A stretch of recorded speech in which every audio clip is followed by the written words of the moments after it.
इस बार बच नहीं सकता। इस बार उसका नाश 101% होके रहेगा। साहिब ने बोला, मन को मार गगन चढ़ जाई, मान सरोवर पैठ नहाई। मान सरोवर में ही इस बार स्नान होगा और सब अजर अमर अविनाशी गति को प्राप्त होंगे। इसी कल्कि का जिक्र हर ग्रंथ में मिलता है। इसी वक्त का जिक्र हर ग्रंथ में मिलता है। कलयुग में सतयुग आने का जिक्र हर ग्रंथ में मिलता है। तो अब इंतज़ार कीजिए, इंतज़ार की घड़ियां ख़त्म हो रही हैं। धीरे धीरे धीरे बच्चा बच्चा कली को समझ जाएगा, कली के जाल से निकल जाएगा और कल्कि की फौज में शामिल हो जाएगा। ये भी एक बहुत बड़ी निशानी है। इस निशानी को भी बहुत ज़्यादा हाईलाइट किया गया कि जब कल्कि अवतार आएंगे या इमाम मेहंदी आएंगे तो एक बहुत बड़ा ज़हूर, एक बहुत बड़ी सेना उनके साथ होगी। ये भी निशानियों में से एक है। यानी वो संगठन करेंगे। वो ऐसा नहीं है कि ज्ञान दिया और देके चले गए, वो संगठन करेंगे, वो एक फौज बनाएंगे और उस फौज के द्वारा सारे संसार में ह्यूमैनिटी यानी इंसानियत को उजागर करेंगे, इंसानियत की स्थापना करेंगे। सारे धर्मों से ऊपर उठ के लोगों को इंसान बनना सिखाएंगे और सच्चे धर्म, सत धर्म, सच्ची शिक्षा, सत ज्ञान का प्रचार करेंगे। और ये होकर रहेगा, इसको कोई टाल नहीं सकता। सतनाम। तो इसी का जिक्र सबसे जो लेटेस्ट ग्रंथ हैं, जो सबसे लास्ट में जिन संतों को कबीर साहब मिले, उनकी वाणियों में इसका जिक्र आता है। जब मदन साहिब को कबीर साहब मिले तो उन्होंने जो संदेश मदन साहिब को दिया और मदन साहिब ने वही संदेश अपने आगे पंथ के को दिया। उन्होंने इस सब को एक पुस्तक में, एक ग्रंथ में प्रकाशित किया जिसमें इसी समय का जिक्र आता है कि एक ऐसा समय आएगा जब हम इस दुनिया में आएंगे और पूरे संसार को सतमार्ग से जोड़ेंगे, जिसको साहिब ने चौथी गद्दी का नाम दिया। चौथी गद्दी होई अवतारा और डंका बाजी सब संसारा। पूरे संसार में इस सत्य ज्ञान का डंका बजेगा और पूरा विश्व इस सत्य ज्ञान को समझेगा। चौथी गद्दी हुई अवतारा, ताका चरित्र विदित संसारा। हम उनके सिर बैठब आई, वासे पार कोई नहीं पाई। ये वाणियाँ तब की हैं जब कबीर साहब मदन साहिब को मिले। 100 साल से भी पुरानी वाणियाँ हैं और उन्होंने पूरा संदेशा दिया है इस वाणी में कि कैसे कैसे हम पूरे विश्व को तारेंगे, पूरे विश्व में मूल ज्ञान का डंका बजाएंगे, पूरे विश्व में सत्य ज्ञान की लहर चलाएंगे और इसमें अज्ञान का नाश होगा। अज्ञानता रूपी अंधकार का नाश होगा। सतनाम सतनाम।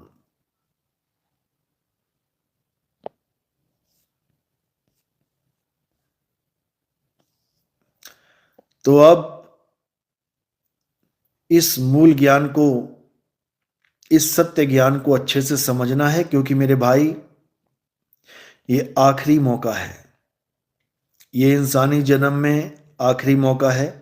अगर इस मौके को संभाल लिया तो समझ लो कि जन्मों जन्मों से जो जन्म मरण का रोग लगा है वो कट जाएगा। और अगर मेरे भाई इस मौके को आप नहीं संभाल पाए, इस मूल ज्ञान को आप नहीं समझ पाए, इसको हल्के में लेके छोड़ दिया, तो इसके आगे जन्मों जन्म तक लख 84 के बंधन हैं, हालत खराब हो जाएगी, कोई पूछने वाला नहीं मिलेगा। देख लो, जंगलों में शेर हिरणों को पकड़ के फाड़ रहे हैं, कोई पूछने वाला नहीं। मगरमच्छ नदी के किनारे अपना शिकार पकड़ के घसीट के ले जाता है, टुकड़े टुकड़े बोटी बोटी कर देता है, कोई सुनवाई नहीं है, कोई पूछने वाला नहीं है। देख लो, सड़कों पे आप देखिए, लख 84 के जीव कैसे बेचारे ट्रकों के बसों के नीचे आके तड़प तड़प के मर जा रहे हैं। कसाईयों के बाड़े पे देखिए, बकरा खड़ा पूरा दिन इंतजार करता है मौत का। मुर्गे देखिए, मृत्यु को पल पल महसूस करके तड़पते हैं, लेकिन कोई पूछने वाला नहीं है।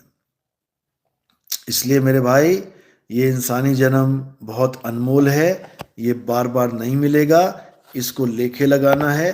अगर एक बार ये इंसानी जन्म बर्बाद हो गया तो मेरे भाई दोबारा रास्ता जल्दी नहीं मिलेगा, हालत खराब हो जाएगी। इसलिए इस सत्य ज्ञान को जानो, इसको समझो।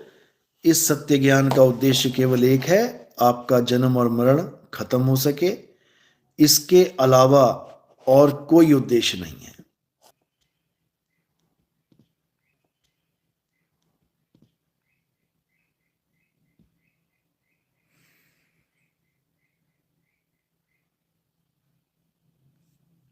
सतनाम सतनाम सतनाम सतनाम।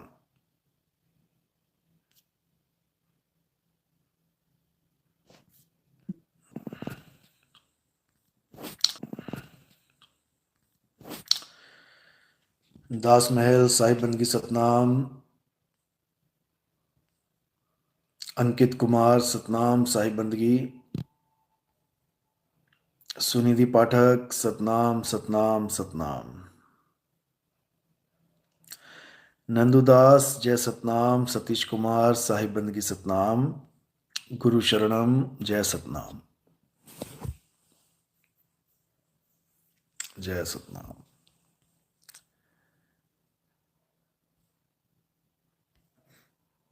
राखी राम सतनाम। अचिंत, प्रियंका रानी, उषा शर्मा, विनेश सतनाम साहिब बंदगी। जय सतनाम।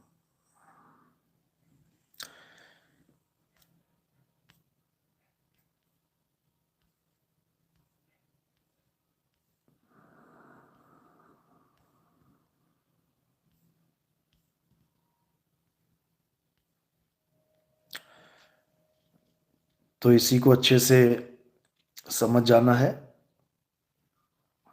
कि अब कल्याण होना ही होना है, अब इसमें कोई शक नहीं है। और ऐसा नहीं कि केवल हिंदू धर्म में ये बदलाव होगा, ये सारे संसार में हर धर्म में बदलाव होगा। यहूदी धर्म भी बदलेगा, बिल्कुल बदलेगा, कोई शक नहीं है, क्योंकि उनके ग्रंथों में भी बताया है, जिक्र किया गया है कि इलियास नाम का एक नबी वापस आएगा और पूरे संसार में सत्य का, यानी कि यहोवा का प्रचार करेगा। उसमें यहोवा मेंशन है, और इलियास का मतलब भी ये होता है कि यहोवा मेरे प्रभु हैं। इसका अर्थ भी यही है कि यहोवा मेरा प्रभु है। और लोग यहोवा यहोवा करके बहुत से गाने बना के बैठ गए हैं, बहुत से सॉन्ग्स यहोवा के नाम पे दुनिया भर के प्रचलित हैं। यहोवा राजा है, सामर्थ से भरपूर है, बहुत से ऐसे भजन बनाए गए। लेकिन केवल भजन गाने से, यहोवा यहोवा करने से यहोवा मिलने वाला नहीं है। यहोवा को समझना पड़ेगा, आखिर यहोवा है क्या। यहोवा का मतलब है जो मैं हूं वो ही मैं हूं, यानी मैं वो हूं जो मैं हूं। ये बहुत ही गुप्त भेद है यहोवा का, और इसके खुलने का अब समय आ चुका है। आज तक लोग केवल यहोवा को एक भगवान परमात्मा मान के पूजते थे, उनके नाम के जयकारे लगाते थे, लेकिन अब लोग जान पाएंगे कि आखिर यहोवा किस अवस्था का नाम है। आखिर यहोवा तत्व है तो है क्या? क्यों? क्योंकि यहोवा का अर्थ है मैं वो हूं जो मैं हूं। यानी यहां पे तत्व ज्ञान की बात चल रही है। तत्वज्ञानी ही आपको बता सकता है कि यहोवा क्या है और वो कैसा है। तो उसी तत्व ज्ञान को उजागर करने के लिए यहूदियों में इलियास नबी का नाम लिया गया, सिखों में मर्द का चेला बोला गया, मुसलमानों में इमाम मेहदी, ईसाइयों में ईसा मसीह सेकंड कमिंग और हिंदू धर्म में कल्कि बोला गया। इसी को गरीबदास जी महाराज कबीर साहब की वाणियों में निहि कलंक राया बोला गया। इसी को भविष्य मालिका में माधव नाम से याद किया गया और बहुत से अन्य संतों ने भी बिना नाम लिए ये बोला कि युग जरूर पलटेगा, कलयुग में सतयुग जरूर आएगा। तो अन्य अन्य ग्रंथों में एक ही बात लिखी है और उसको समझने का फेर है केवल। हम उसको समझ नहीं पाते, इसलिए कुछ और ही मान के बैठ लेते हैं कि कोई कल्कि अवतार आएंगे, घोड़े पे बैठ के आएंगे, नंगी तलवार लेके आएंगे। कब आएंगे? 4,32,000 साल के अंत में। बताओ। अरे भाई 5,000 साल में तो 50-50 टुकड़े करके फ्रिज में लगा दिए गए। 5,000 साल में ही 17 बार टुकड़े कर करके कुकर में उबाल के लाश को, मछलियों को फेंक दिया गया खाने के लिए। अभी 5,000 साल में ऐसा कलयुग आ गया है, तो तुम क्या सोच रहे हो कि 4,32,000 साल के बाद घोर कलयुग आएगा? अरे ये घोर कलयुग ही चल रहा है, ये घोर कलयुग ही चल रहा है मेरे भाई। इससे बड़ा कलयुग और कोई नहीं आने वाला है। और तुम्हें नहीं पता कि ये कलयुग का अंत चल रहा है, ये अति हो चुकी है, ये अति है कलयुग की।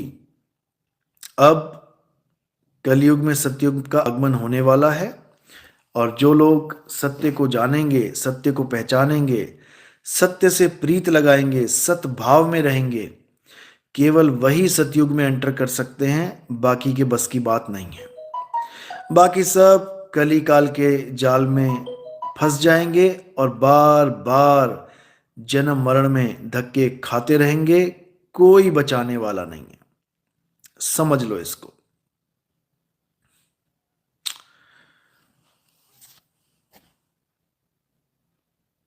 सतनाम सतनाम। ठीक है, अब कल मिलते हैं। साहिब बंदगी सतनाम, शुभ रात्रि और 26 जनवरी की आप सबको बहुत बहुत बधाई। जय हिंद, जय भारत, जय जवान, जय किसान, जय विज्ञान, जय सतनाम। इसी नारे के साथ हमने आगे बढ़ना है और पूरे विश्व में जय सतनाम का नारा बुलंद करना है, क्योंकि 52 अक्षरों से न्यारा जो सतनाम है, ये ही सारे संसार को एक कर सकता है। अन्यथा आज तक इन अक्षरों ने हमें लड़ाया ही है, इन शब्दों ने हमें उलझाया ही है, इन भगवान के, अल्लाह के, वाहिगुरु के, गॉड के नामों ने हमें जुदा ही किया है, एक कोई नहीं कर पाया। अब हम सबको एक करने के लिए जय सतनाम का नारा इस कलयुग में पूरे जोर शोर से लगाया जाएगा और पूरे संसार में जय सतनाम का परचम लहराएगा। ये भी वाणी में पहले से ही दर्ज है। जब आगे के सत्संग खोले जाएंगे तो एक एक चीज समझा दी जाएगी, क्योंकि जैसा कि मैंने बोला था कि अभी केवल बूंद आई है, अभी समुंदर बाकी है। एक बूंद में ही पता नहीं कितने पौंड्रक बन के बैठ गए। एक बूंद भी नहीं पचा पाए और पौंड्रक बन के जगह जगह बैठ गए। अभी तो समुंदर आएगा मेरे भाई, और अज्ञान की ऐसी धज्जियां उड़ाएगा कि ये सारे पौंड्रक, क्योंकि कृष्ण को पता है कि पौंड्रक का इंतजाम कैसे करना है।